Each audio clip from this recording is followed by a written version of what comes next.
The Lost Pearl by Quang Lu Ong.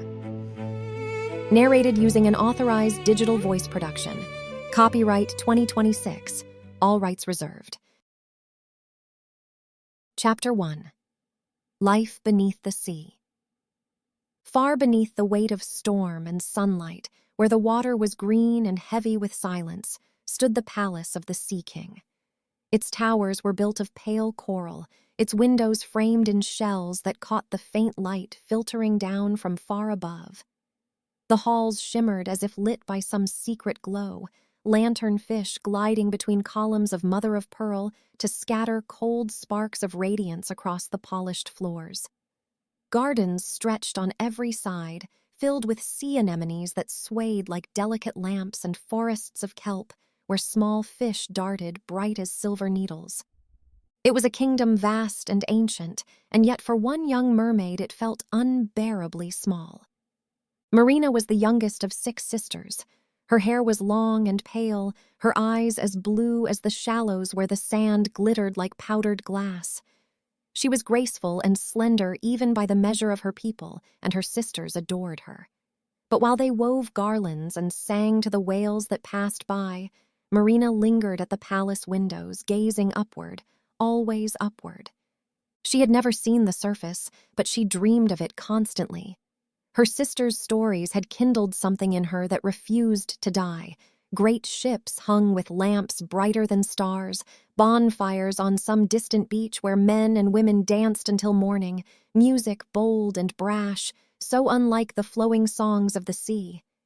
Each tale added its own small weight to her heart, until longing pressed on her like something physical. It was custom among her people, older than any of them could name, that no mermaid rose to the surface before her 19th year. One by one, each of her sisters had kept that rite of passage and returned with a story of her own, until Marina alone was left waiting below, counting the birthdays that were not yet hers. "You think too much of them," her eldest sister teased, coiling a strand of pearls into her dark hair. "The world above is fleeting. A wave can swallow it whole. Down here, we have eternity." "Eternity without stars," Marina whispered. Her sister only laughed and swam away, unconcerned. The one who never laughed at her dreams was their grandmother.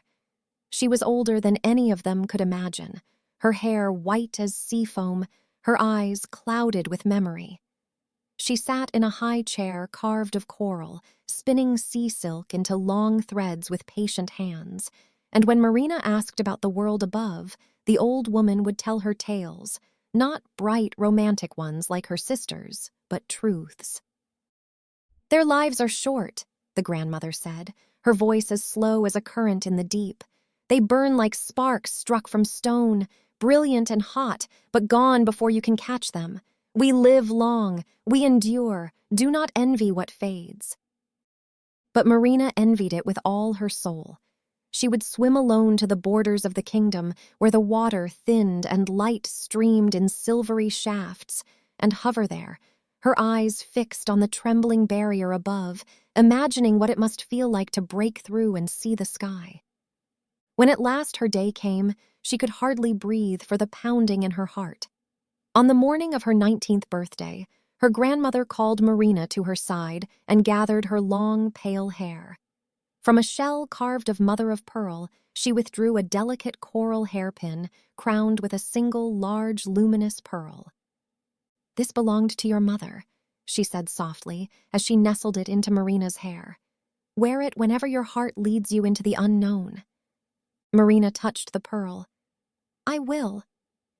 Her sisters fastened a ribbon of green eelgrass around her wrist for luck and kissed her cheeks as they guided her toward the palace gates. "Bring back the smell of fire," one called. "Bring back the taste of air," cried another.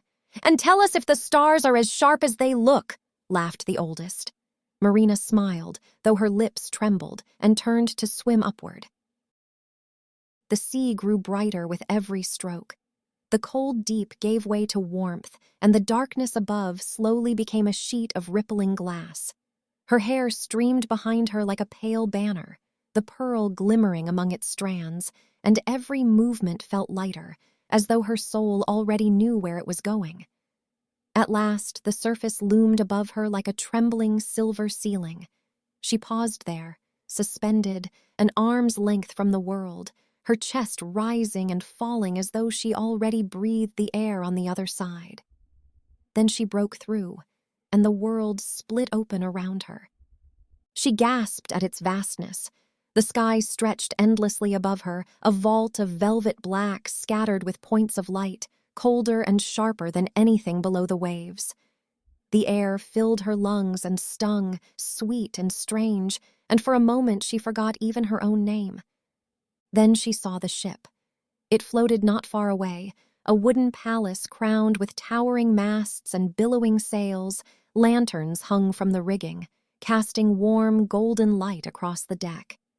Music spilled into the night, pipes and drums weaving together with voices singing in a rhythm so alive, so fierce, that her heart stumbled to match it. And there, at the very center of it all, stood a young man. He laughed as he turned among his companions, the long tails of his coat whipping about him in the wind. Fireworks burst above the ship, scattering crimson and emerald across the heavens, their light washing over his face and painting him in shifting colors of fire and shadow. Marina had never seen anyone so beautiful. A prince, she thought, and she knew it instantly, not because of his fine clothes and not because of the respect shown to him by those around him, but because he carried himself with quiet kindness, as though leadership were something earned rather than demanded.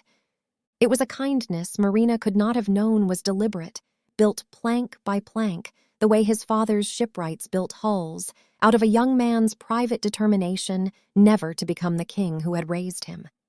The old king had ruled by the weight of his fists and the sharpness of his voice, and had taught his son, without ever meaning to, exactly what he did not wish to become. So the prince had made a quiet vow, long before Marina ever saw him, that he would want nothing he was not freely given and take nothing by force, not power, not loyalty, not even affection. It was a fine vow. It would also, in time, cost him more than he knew. She floated gently among the waves and could not look away. Something deep within her settled into place, as though it had been waiting for him all along. "I will remember this," she whispered to herself, though the words vanished into the sea. And as the fireworks rained down and the ship danced upon the waves, Marina felt her fate seal itself like a pearl within its shell. Chapter 2. The Storm. The sea was calm at first, calm enough that Marina could drift close to the ship without fear of being seen. She hid in the shadow of the waves, her pale hair streaming around her like seagrass, the pearl catching stray glints of lantern light. Her eyes never left the prince. The ship was alive with celebration, sailors stamping their boots to the music, servants carrying trays laden with fruit and shining goblets, laughter rising like a second melody above the pipes and drums. At the center of it all, the prince moved as though he were both master and guest, his every gesture drawing smiles from those around him. Marina's heart ached with wonder at every new detail, knowing that no tale from her sisters had ever come close to capturing the truth of it. But as she watched, the air began to shift. The sky above the horizon darkened, swallowing stars one by one, and a sudden stillness fell, heavy and foreboding. The waves themselves seemed to hold their breath, and Marina felt it deep within her, the sea drawing itself up, preparing to strike. A low growl of thunder rolled across the water. The prince lifted his face toward the sky, still smiling faintly as though nothing could touch him, but the sailors grew restless, lanterns swinging in the rising wind until their flames guttered and died. The music faltered, then stopped altogether. Lightning split the heavens in a blinding white flash. The sails cracked like whips, and rain fell in sudden sheets, driving across the deck. The ship reeled as the sea surged against it, waves mounting higher with every passing moment. Marina searched frantically for the prince and found him at the rail, shouting commands, his voice strong even against the roar of the storm. one hand gripping the railing while the other directed his crew, refusing to surrender to the fury around him. Then the sea struck again. A wave rose higher than the tallest mast and crashed upon the deck, splintering timber and sweeping men into the darkness. The ship groaned beneath the blow. Ropes snapped and spars shattered, and through it all Marina saw the prince lose his footing and disappear into the churning sea. Without hesitation, she dove after him. The sea raged around her. Broken beams tumbled through the current, torn sails twisting like ghosts beneath the surface, lightning flashing overhead to illuminate the wreckage in brief, violent bursts. She darted through the storm with the speed and certainty of one born to the sea, her eyes searching desperately until at last she found him, sinking. His arms hung limp, his heavy coat dragging him downward like an anchor. Fear tightened around Marina's heart, but she wrapped her arms around him and refused to let him go, though he was heavier than she had imagined. She thrust herself upward, her tail lashing the water with desperate strength as she pulled him toward the surface, praying silently, "Please live, please live." The surface exploded around them, another wave crashing over her, and still she fought upward, lifting the prince's face above the water even as the wind screamed and the rain blinded her. She never loosened her grip. Stroke after stroke she battled the sea, until at last, through the curtain of rain, she saw land. Dark cliffs rising from the water, and beneath them a narrow ribbon of sand. High above, a single lantern glowed from a temple overlooking the shore, a beacon in the storm. Marina gathered every remaining ounce of strength. Her muscles burned and her tail ached, but she pressed onward, for the prince's face had gone frighteningly pale. His eyes remained closed, and his breathing did not come. She would not surrender him to the sea. The waves carried them at last into the shallows, and Marina half dragged, half lifted him onto the sand. She gently brushed the wet hair from his brow, and for one terrible moment she feared she had come too late. Then his chest rose, one fragile breath, and relief swept through her like a second tide. Footsteps echoed from the path above, quick and uneven on the wet stone. A young woman in pale temple robes was half running down the cliffside, a lantern swinging wildly in her grip, its light jumping across the rocks. Marina's heart tightened. If she remained, everything would be lost. As she knelt beside him, the pearl in her hair caught the first light of dawn. She touched the prince's cheek one last time, then slipped silently beneath the waves. Hidden among the rocks just beyond the surf, Marina watched the young woman reach him. It was Ellen, though Marina would not learn her name for some time yet. Ellen immediately set her lantern on the sand. Without hesitation, she searched for a pulse. Only when she found its faint stutter did her shoulders loosen. She tipped his head to clear his airway with the brisk certainty of someone who had done this before. The prince stirred, and his eyes slowly opened. His gaze settled on Ellen's face above him.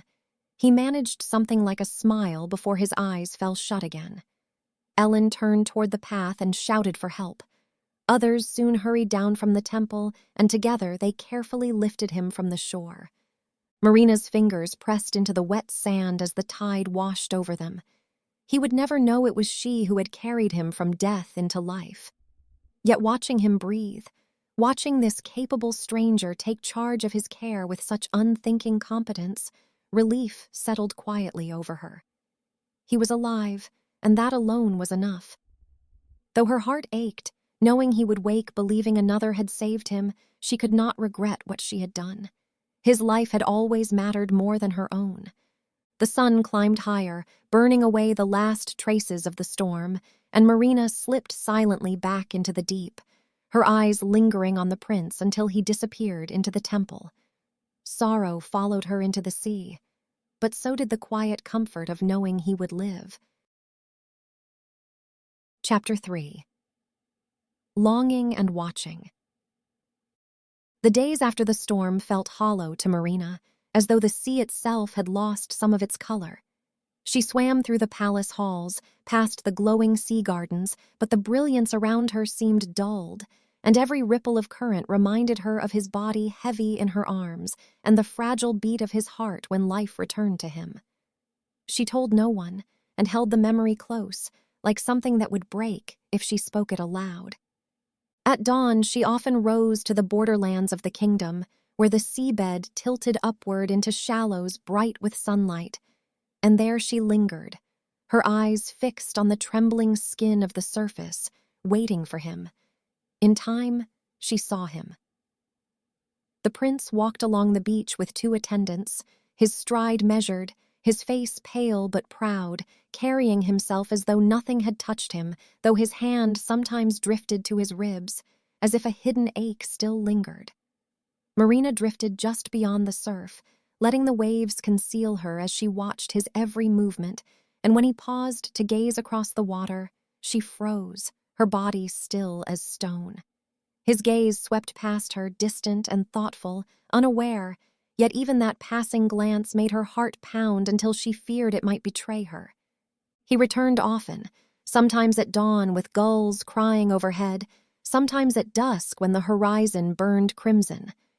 He rode along the shore on a tall, dark horse whose hooves flung spray like shattered glass, or walked alone, greeting the fishers mending their nets upon the sand. She watched him laugh with children, stoop to help one who had fallen, and pause to speak kindly with the weary fishers who worked along the shore. Every act of kindness drew him deeper into her heart. There was a goodness about him that seemed almost too easy, though what Marina saw as effortless grace was, in truth, a kind of vigilance. The prince measured every word before he spoke it, softened every command into a request, because somewhere beneath the kindness lived the memory of a different man's voice, sharp enough to make servants flinch, and a boy who had promised himself he would never make anyone flinch again. He did not know that his goodness had a shape carved by fear as much as by love. He only knew that gentleness felt to him like the only safe way to hold power. At night, when she returned to the palace, her sisters spoke to her with playful affection.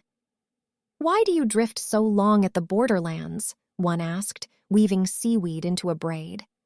"Are you waiting for the stars to fall into your hands?" Marina only smiled. "Perhaps I am." But their grandmother saw more. The old mermaid set down her spindle of sea silk and watched Marina with eyes clouded by wisdom rather than age. "The surface burns brightly," she said. "Do not mistake its light for eternity." Marina lowered her head as though she understood, but her heart quietly refused. What was eternity worth without love? She began collecting small fragments from the world above, a shard of green glass polished smooth by the waves, a ribbon bleached pale as bone, a silver spoon stamped with a crest long worn away. She hid them in a shallow shell beside her bed, touching them whenever the ache in her heart became too great, each one proof that the 2 worlds could touch, if only for a moment. One evening she surfaced near the temple headland, where bells drifted across the water in slow, solemn notes. There, upon the temple steps, she saw him. Ellen stood beside him, sleeves pushed back to the elbow, winding a bandage around his forearm with brisk, unromantic efficiency, scolding him lightly for something Marina couldn't hear. Pulling at stitches too soon, probably, or refusing to rest. He laughed, and Ellen didn't so much smile as look satisfied, in the way a person looks when a wound is healing exactly as it should. It was not, Marina thought, watching from the dark water the look of a woman gazing at her own destiny. It was the look of a woman doing her work well. That should have comforted her. It didn't. Marina's heart clenched all the same, for the prince bowed his head to Ellen in easy, genuine gratitude, and whatever stood between them, duty or fondness or something not yet named, it was real, and it did not need Marina's absence to exist. She slipped beneath the waves and disappeared into the deep. That night, while her sisters slept, she lay awake and whispered to the sea, "I want to stand where he stands. I want to walk where he walks." The whispered words lingered in the still water, for desire denied only grows stronger, and each passing day her longing deepened until she could no longer pretend the sea alone was enough. She loved her sisters, her home, even the songs of the whales echoing through the deep, yet none of it could fill the quiet void within her.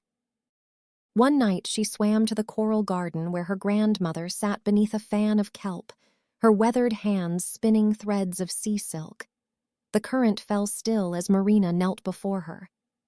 "If someone wished to leave the sea," Marina whispered, her voice trembling with fear and longing, "if someone wished to walk among humans, what would it cost?" Her grandmother's hands went still upon the spindle. For a long moment she said nothing, and then she looked into Marina's eyes. "The sea gives life. To trade it for air is to surrender what you are. There is only one who can grant such a wish, and her gifts are blessings only in appearance." Marina understood. The sea witch. Her heart trembled, but her resolve did not, and she lowered her head. In that silence, her choice was made. Chapter 4. The Sea Witch's Bargain. The kingdom of the Sea King stretched wide, but even its farthest gardens and brightest halls could not quiet Marina's restless heart. The more she tried to silence her longing, the stronger it became, until at last she turned her thoughts toward the only place in the sea where answers were given without kindness. Beyond the coral palaces and the fields of seagrass, past the canyons where sharks prowled, the seabed fell away into blackness. No mermaid ventured there unless driven by desperation, for it was said the water grew cold enough to freeze a heart, and that the bones of lost sailors lay scattered like shells upon the sand. There, in a cavern lit by strange glowing fungi and the pale shimmer of eels, the sea witch made her home. Marina swam alone into that darkness. The water grew colder and heavier around her, as though the weight of the deep itself were pressing upon her, and twice she nearly turned back, hearing whispers in the current that might have been her own thoughts or voices older than memory.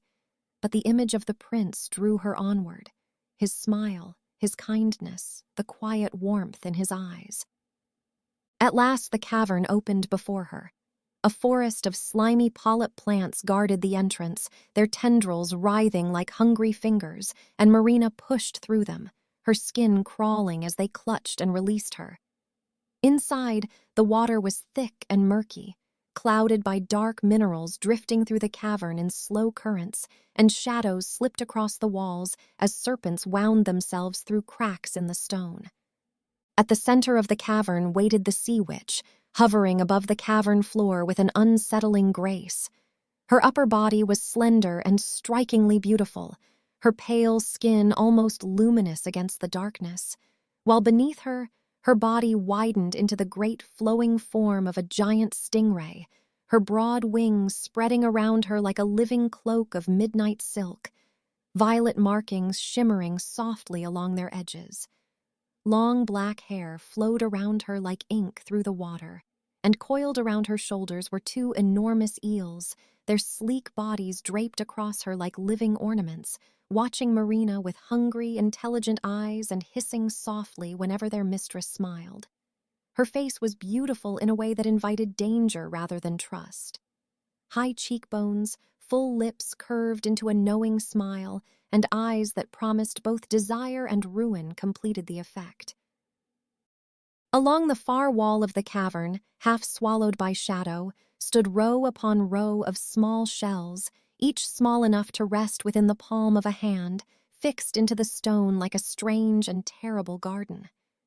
Marina did not understand what she was looking at. Not yet.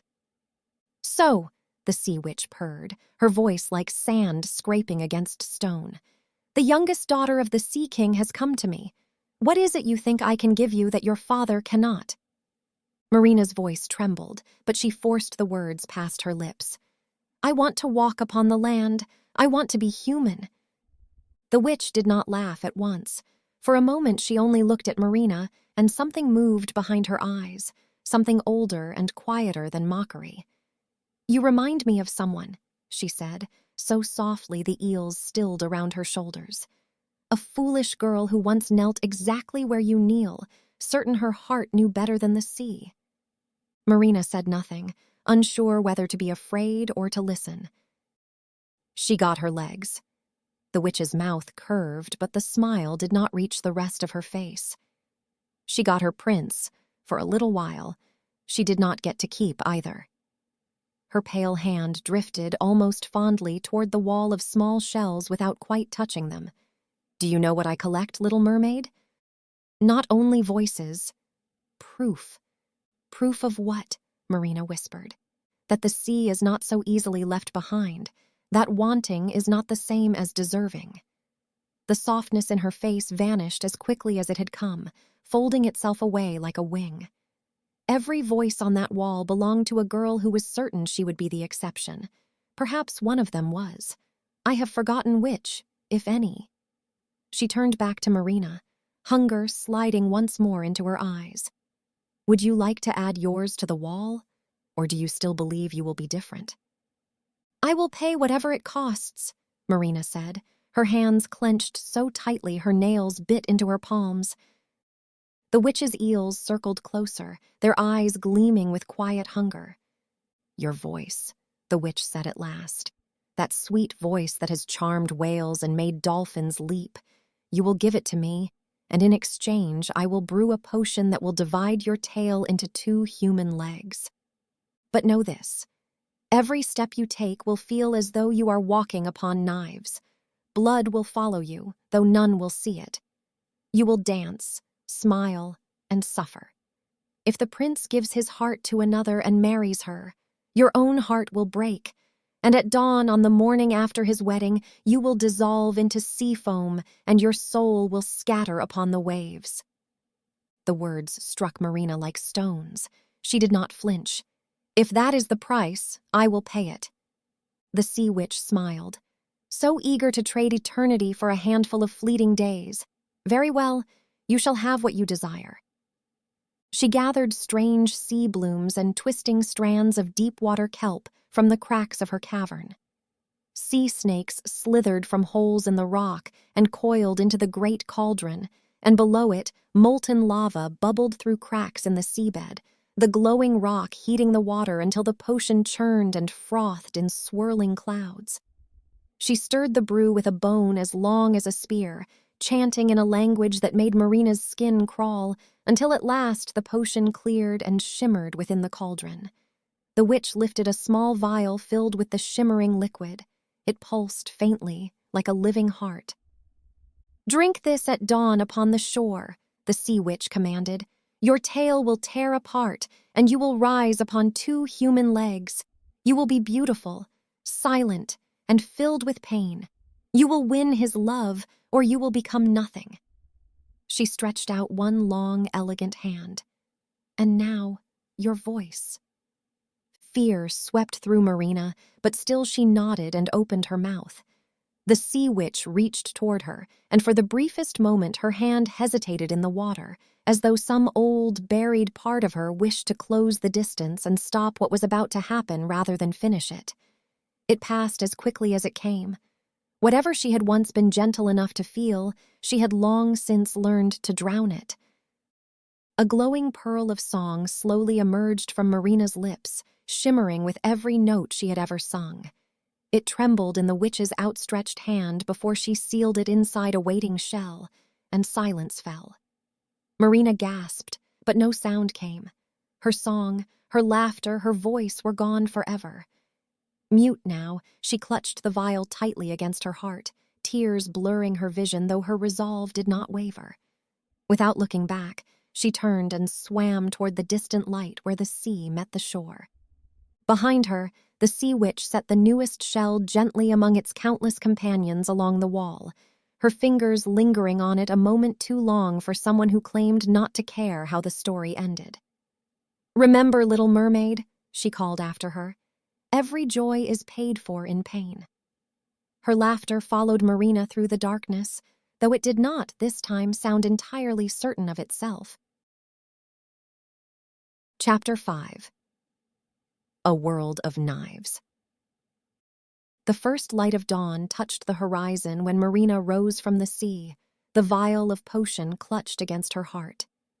The beach stretched pale before her, the tide drawing long scars into the sand, the air sharp and unfamiliar, filled with the cries of gulls and the endless rhythm of the waves upon the shore.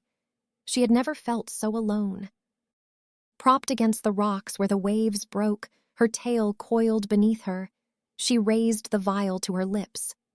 The liquid shimmered like moonlight captured in glass, beautiful and terrible, and her hands trembled as she closed her eyes and drank. Agony split her in two. Her cry tore from her throat, soundless now, for her voice was gone, and her tail twisted violently, each scale flaring with pain as it split apart, flesh breaking and knitting together again as her powerful fin divided, reshaping itself into two slender human legs. It was as though invisible blades carved her body apart from within. She writhed upon the stone, clutching it until her fingers ached, the world a blur behind her eyes. Then, at last, silence. She lay gasping, trembling from head to foot, and when she finally dared to look, her tail was gone. In its place were two pale legs, slender and unfamiliar, their shape both beautiful and terrifying. She reached out with trembling fingers and touched them in disbelief. They were everything she had dreamed of, yet they felt impossibly fragile. She tried to move them, and they obeyed, awkwardly, uncertainly, and for one fleeting moment wonder overcame the pain. She dragged herself onto the wet sand as the retreating waves brushed gently across her new legs. The sound of footsteps reached her. She turned her head, and there was the prince, coming down the beach accompanied by two young ladies of the court, their flowing dresses stirred gently by the morning breeze. His eyes fell upon her, and he stopped at once, concern replacing his astonishment. Her long, pale hair spilled across her shoulders, veiling her body with graceful modesty, the pearl-crowned coral hairpins still resting among its strands. She tried to rise, but her new legs trembled beneath her, and she collapsed back onto the sand. The prince hurried over and knelt beside her, gently draping his coat across her shoulders. His hands were less steady than usual, and some small, unfamiliar urgency had quickened his stride before his mind had caught up to his feet. One of the young women knelt beside her as well, carefully gathering Marina's hair across her chest before helping secure the prince's coat around her shoulders.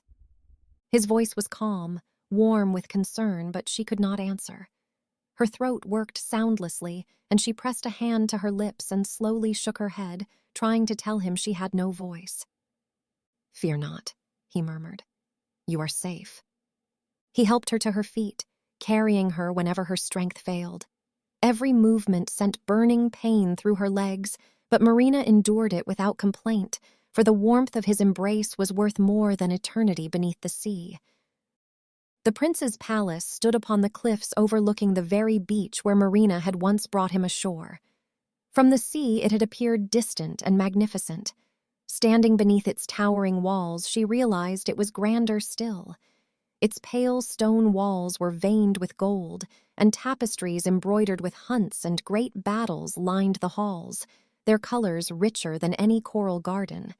Though Marina would later learn from a servant's careless whisper that most of those tapestries had been commissioned by the old king to commemorate his own victories, and that the prince had never once ordered a new one woven in his own honor.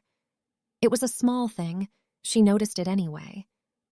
Servants hurried forward with bread, warm water, and gowns of flowing silk, the unfamiliar fabric resting softly against her skin, both comforting and strange.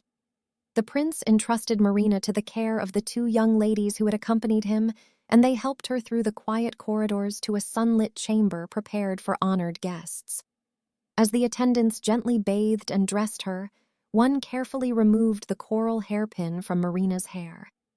"I've never seen a pearl so beautiful," she whispered, and Marina's eyes followed it anxiously until it was laid upon the dressing table. Before they finished arranging her hair, the attendant smiled warmly and secured the hairpin once more among Marina's flowing hair, and only then did Marina seem at ease. Though she could not thank them with words, her grateful smile said enough. When she finally tried to stand on her own, pain shot through her feet, and it felt as though every step demanded more of her than the last. Still, She refused to falter. The prince watched with quiet admiration as she slowly crossed the room, her balance uncertain, her movements graceful despite her suffering. He recognized something in her refusal to falter, a stubbornness dressed as grace, though he could not have said why it struck him so. Through the long afternoon she had watched everything, the particular tilt with which courtiers inclined their heads to the prince, the unhurried way the ladies rose from a curtsy, the small rhythms that seemed to govern every room she entered. She copied it all quietly, testing each gesture when no one was looking. Watching and mimicking what she saw was the only language left to her, and she had always been quick to learn it. As evening settled over the palace, music drifted through the halls, and the prince offered his hand. She accepted, and together they stepped into the center of the great hall. Every step sent searing pain through her legs, yet she smiled, turning gracefully as the soft ivory silk caught the candlelight, and her pale hair flowed behind her like moonlit water.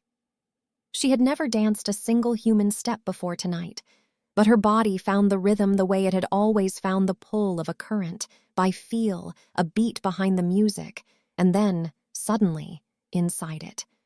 The courtiers watched in silent amazement, for even through the pain, Marina moved with a grace no dance master could have taught. The prince laughed softly, delight brightening his face, and when he took her hand, the pain seemed to fade if only for a heartbeat. When the music ended, he led her to a seat beside him, his voice remaining gentle as he spoke, though she could never answer. She longed to tell him everything, that she had carried him through the storm, that she had traded away her voice, that she had surrendered everything simply to remain by his side. But silence was all she had left to give. As he looked at her, she caught something within his eyes. Wonder, perhaps even affection. Then he smiled. "You are my dearest friend." The words settled quietly upon her heart. They were not the words she longed to hear, yet they were spoken with genuine warmth, and for now they were enough. It had been less than a day since the sea had torn her in two, and already she was dancing among strangers as though she had been born to it. That night, in the chamber prepared for her, Marina lay awake beneath soft silks while the distant roar of the sea drifted through the open window. Her body ached, and her heart was heavier still, yet one thought remained stronger than all the pain. It is worth it. For him, it is worth it. Chapter 6. Days in the Palace. Life in the palace unfolded like a dream she could neither awaken from nor fully claim as her own. Everything around Marina carried the unfamiliar beauty of the human world.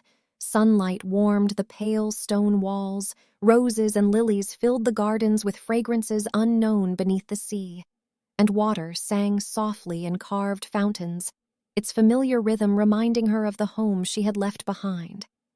And always, the prince.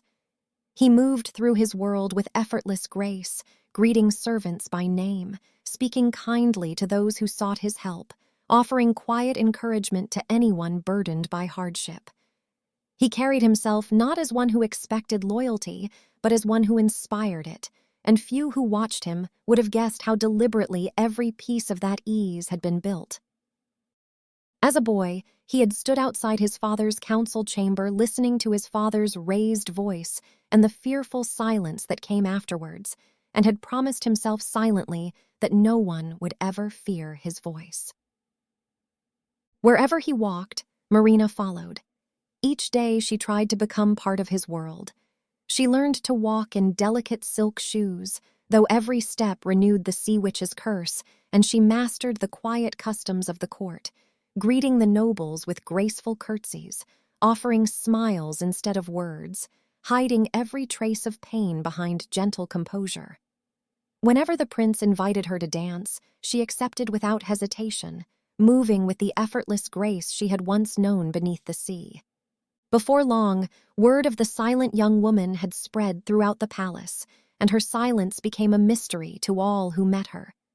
Courtiers whispered about the beautiful young woman who had appeared from nowhere, who never spoke, yet danced as though music itself guided her every movement. Some believed she was enchanted. Others wondered if she were a spirit wearing human form. The prince simply smiled. "She is my dearest friend."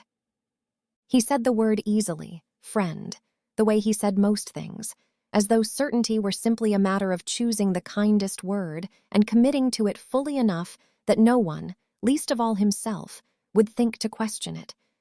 So when something in his chest tightened at the sight of Marina turning through candlelight, silent and luminous and utterly unlike anyone he had known, he did what he had always done with wanting. He called it something smaller, something safer. Friend. It was easier than asking himself why the word felt too small for what he meant. Those words became both comfort and sorrow to Marina. Each time he spoke them, hope blossomed within her, only to fade as quickly as it came. Friend. Never anything more. At night she lay awake beneath a canopy softer than sea foam, sleep rarely finding her, and instead she remembered the gentle currents of home, her sister's laughter echoing through coral halls, her grandmother patiently spinning sea silk. Almost without thinking, her fingers would rise to her lips. She longed to tell him the truth, that it had been her arms that had carried him through the storm, that it had been her heart that had chosen his life over her own, but her voice belonged to the sea witch now, locked forever inside a shell hidden in the darkness below, one among 100 others just like it. There were moments that filled her with hope. When he watched her dance, his eyes lingered just a little longer. When they wandered together through the palace gardens, he matched his pace to hers without realizing it. Sometimes he would begin telling her a story, only to pause with a gentle smile, remembering too late that she could never answer. Each small kindness became another reason to believe, until he spoke of the temple maiden. "The one I truly owe my life to is the maiden from the temple." The words never changed, and neither did the quiet ache they left behind. Still Marina smiled. Still she walked beside him. The weeks slipped quietly into one another, and Marina became a familiar presence within the palace, though she never stopped feeling like a guest in someone else's dream. One bright morning, the prince learned she had never ridden a horse.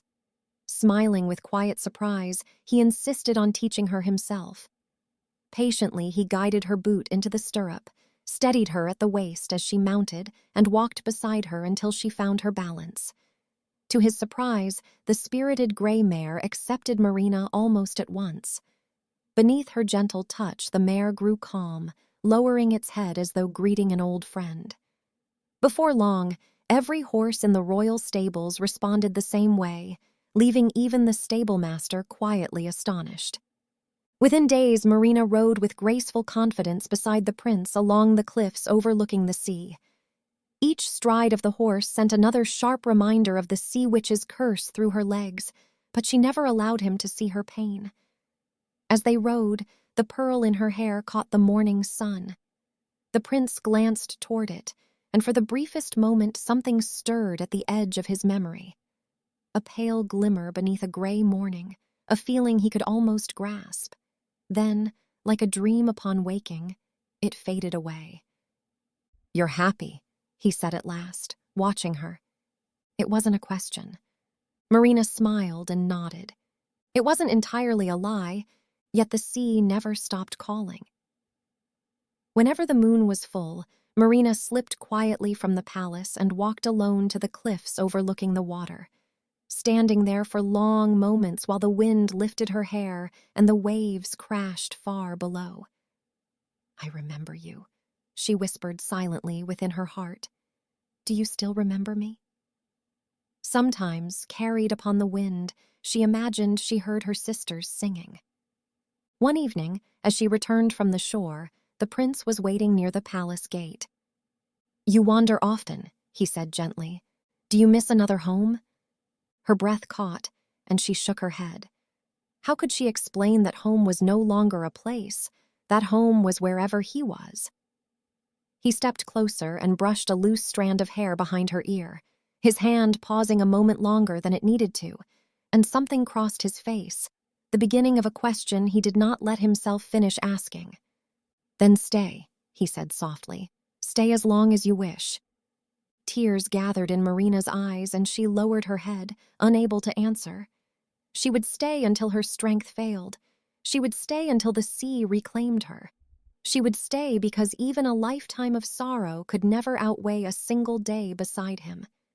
So the days continued to pass, each one drawing Marina deeper into the life she had chosen and closer to the fate she could never escape, and drawing the prince, though he would not yet call it by its name, toward a question about his own heart that he had spent his whole life learning not to ask. Chapter 7. The Wedding Ship. The summer air grew heavy with rumor.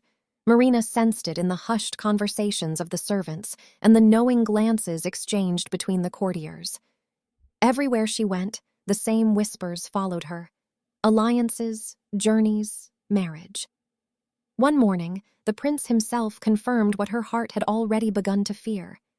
He stood before her in the palace garden, the roses in full bloom behind him, and spoke with joy lighting his face, a joy that was, if he had let himself look closely, mixed with something quieter and less certain. He was a man who had always trusted gratitude more than he trusted feeling, and gratitude at least he understood completely. "Ellen, the maiden from the temple, the one who saved my life, has returned," he said. "Her family has agreed to our union. Soon we shall be wed, and I hope you will stand beside me as you always have, my dearest friend." For a moment, the world stood still.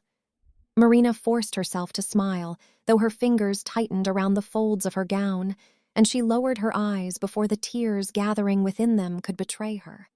That evening, preparations began for the voyage. A magnificent ship was readied, its hull polished, its sails adorned with silk streamers. Musicians tuned their instruments, and seamstresses worked late into the night stitching banners that bore the prince's crest, and the harbor swelled with color and sound, a celebration of love and union. Amid it all, Ellen sought Marina out, found her alone at the edge of the courtyard, away from the noise, and took her hands with an ease that startled Marina more than any grand gesture could have.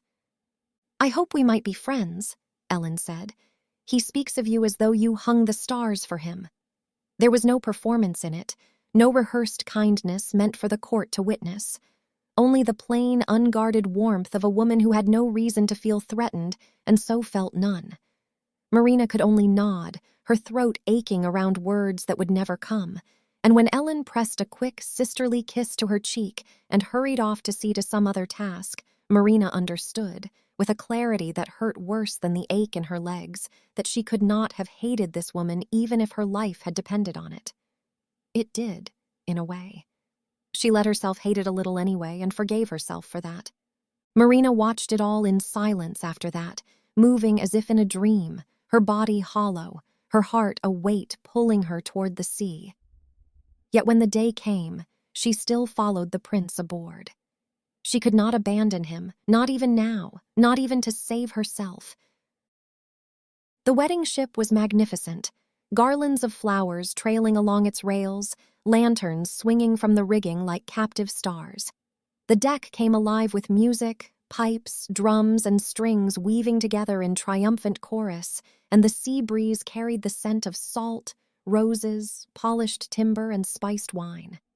Guests in silken finery moved like a tide across the deck, laughing, singing, embracing one another. Marina moved among them like a ghost, smiling when eyes turned her way, acknowledging those who addressed her, answering every kindness with silent grace, but her soul was elsewhere, hovering at the edge of the sea, crying out to the waves that lapped gently against the hull. As night fell, the celebration grew wilder. The prince danced with his bride beneath the canopy of stars, their faces flushed with joy, their hands entwined. Ellen, radiant and a little overwhelmed by the size of it all, laughed too loudly at some joke and pressed a hand to her own mouth, startled by herself, before dissolving into helpless laughter at her own reaction, an unpolished, unrehearsed happiness that even Marina, watching from the shadows, could not begrudge her.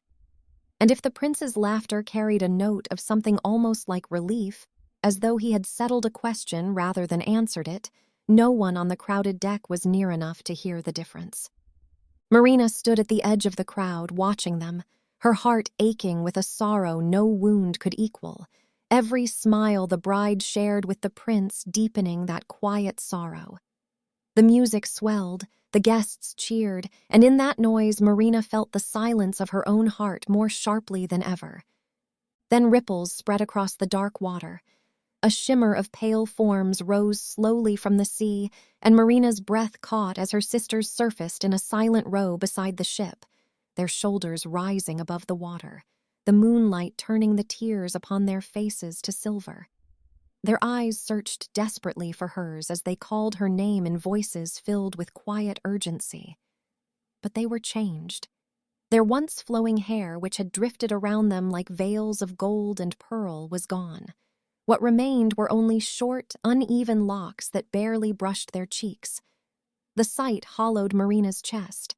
Her sisters had been celebrated throughout the kingdom for their beauty, and now they seemed carved from grief, their eyes shadowed, their lips colorless with sorrow. The eldest sister slowly lifted a dagger carved from polished whalebone, pale sea runes shimmering faintly along its blade beneath the moonlight. "We gave our hair to the sea witch," she whispered, her voice breaking with sorrow. "She took what was most precious to us and gave us this." Another sister raised trembling fingers to the shortened locks framing her face. "This is the only way, Marina. Strike him before the dawn, and the sea will take you back. His blood will free you. His death will be your life." Their eyes shone like broken stars as they floated together upon the quiet sea, waiting for Marina, their beauty sacrificed to give her one final chance. Marina could scarcely breathe beneath the weight of what they had done. She stared at the dagger, her heart twisting violently. It was beautiful and terrible, as though every choice she had ever made rested within its pale blade. "Do it, Marina," they begged, their eyes brimming with tears. "Save yourself. Do not let the sea take you." The eldest sister gently tossed the dagger upward, and Marina caught it with trembling hands, startled by its unexpected weight. The polished whalebone felt smooth beneath her fingers, strangely warm with the sea witch's magic. She clutched it against her chest, and through the tears clouding her eyes, she looked from one beloved face to the next. No words remained between them. None were needed. Their tears carried everything love could not say. She nodded faintly, and one by one, her sisters slowly sank beneath the dark water, their sorrowful eyes never leaving hers until the sea closed over them. The night deepened, and the music drifted softer as the weary guests slowly retired. The bride and prince withdrew to their chamber, their laughter fading as the door closed behind them, and silence wrapped the deck like a shroud. Marina stood alone beneath the stars, the dagger heavy in her hand, the sea whispering below, the waves rising gently against the hull, as though calling her home. She turned toward the cabin and paused outside the door, and beyond the polished wood, she heard only the gentle breathing of those asleep. One step forward would save her life. One step back would end it. Never had silence felt so heavy. Inside, the prince slept peacefully beside his bride, one arm resting gently across her as though afraid even in sleep to let her go. His steady breathing reminded Marina that his life was hers to spare or to take. She lifted the dagger, her hand trembling, her body remembering every sacrifice she had made to reach this moment. Yet her heart could not betray the man she loved, nor, she found, the woman sleeping beside him, who had asked only to be her friend and meant it.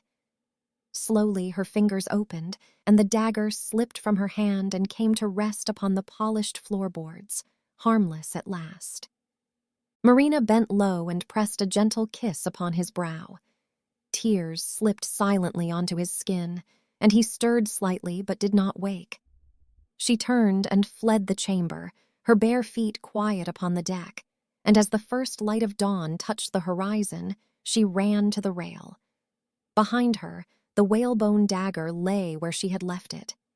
Below, the sea stretched into darkness, patient, still, waiting.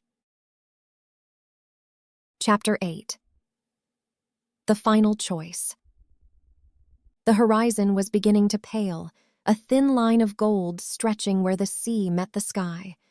The night had loosened its grip, and the first breath of dawn stirred across the deck of the wedding ship. Lanterns guttered, their flames fading against the coming light, and the revelry of the night had dwindled to quiet murmurs, the music lying abandoned in the shadows. Marina clung to the rail, her body trembling. Behind her, the prince's cabin remained silent, the whalebone dagger still lying upon its polished floor. Strike him, spill his blood, live. But she could not. The prince's face lingered before her eyes, the warmth of his smile, the kindness in his voice whenever he called her his dearest friend. And though he belonged to another, though he would never know what she had sacrificed for him, she could not stain that kindness with blood. To take his life would be to destroy the very reason she had given up her own. Her chest ached, the sea witch's curse almost meaningless now beside the sorrow within her. Her sisters had surrendered the flowing hair that had always been part of their beauty to give her one final chance. She closed her eyes, and the moments of her short human life drifted through her thoughts like gentle waves. Her grandmother seated upon the coral throne, patiently spinning sea silk, her sisters laughing as they wove garlands and teased her for dreaming of stars, the halls of her home beneath the sea. Then she saw him, his body in her arms as she carried him through the storm, his laughter filling the palace gardens, his patient smile as he taught her to ride, his hand finding hers during their dances. She saw herself beside him, voiceless, carrying a love she could never speak aloud. Every choice she had made had led her here. What was a life bought with his death? Nothing she could bear. She turned toward the prince's cabin, where he slept peacefully beside his bride, one arm resting gently across her as dawn waited beyond the windows. Marina stepped inside without a sound. The whalebone dagger still lay where she had dropped it, its pale runes glowing faintly in the darkness. It offered escape, but not at a price she could bear to pay, and she left it where it lay. Then she knelt beside the prince. For a long moment she simply looked at him, committing every line of his face to memory, the face of a man who had spent his whole life trying to be gentler than the one who raised him, who had called her friend 100 times because the truer word had always frightened him more than any storm. Her trembling hand brushed a lock of hair from his brow, and she leaned close and pressed one final kiss upon his forehead. A tear slipped silently onto his skin. He stirred slightly, but did not wake. "Goodbye, my love." She turned and quietly left the cabin, her bare feet carrying her back across the silent deck. She thought of her sisters, their flowing hair forever sacrificed for her. She thought of her father and grandmother, who would soon find her place forever empty. She thought of the sea, the great green kingdom that had been her cradle and her home. "Forgive me." She closed her eyes, her hands coming together gently against her chest, as though offering one final silent prayer, and peace settled over her. Then she drew a last breath and leaned forward, surrendering herself to the sea.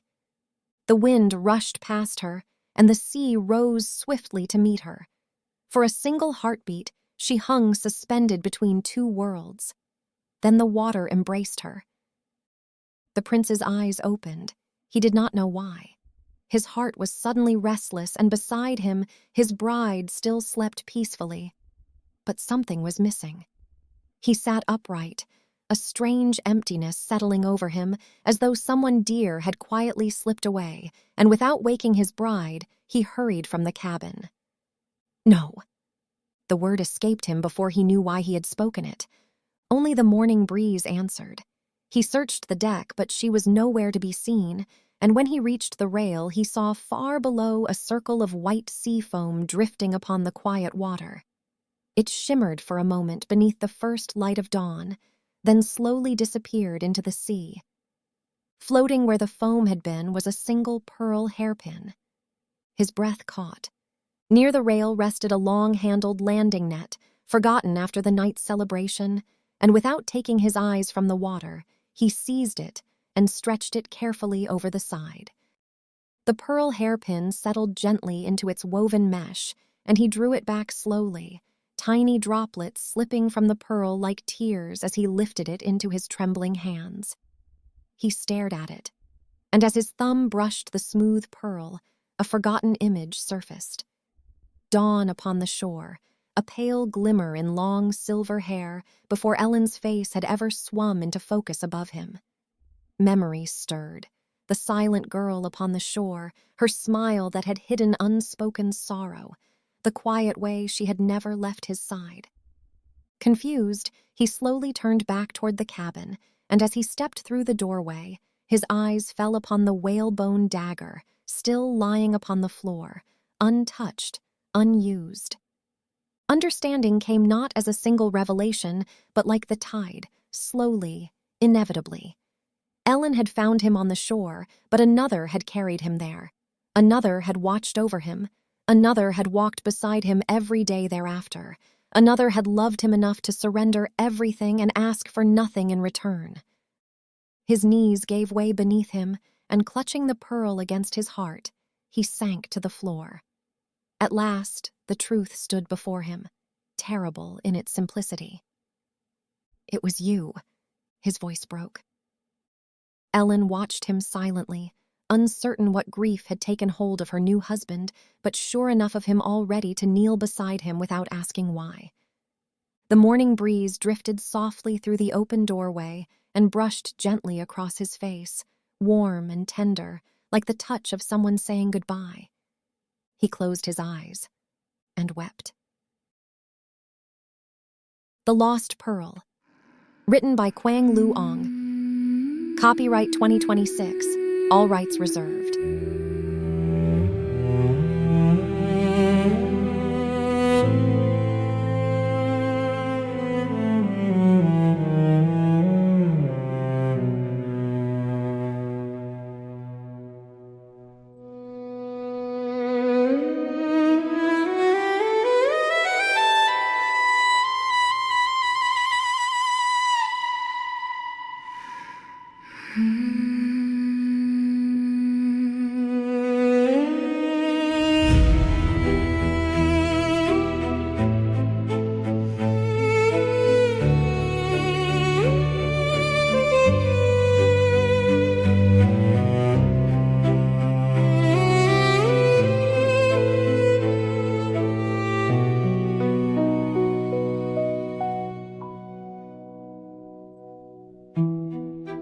Morning comes,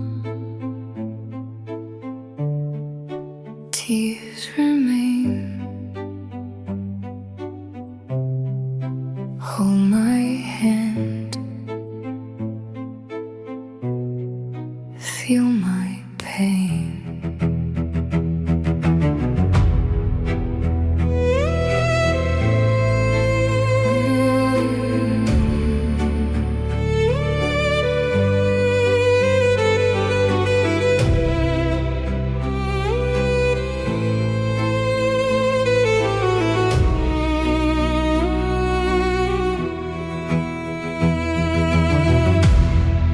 Close your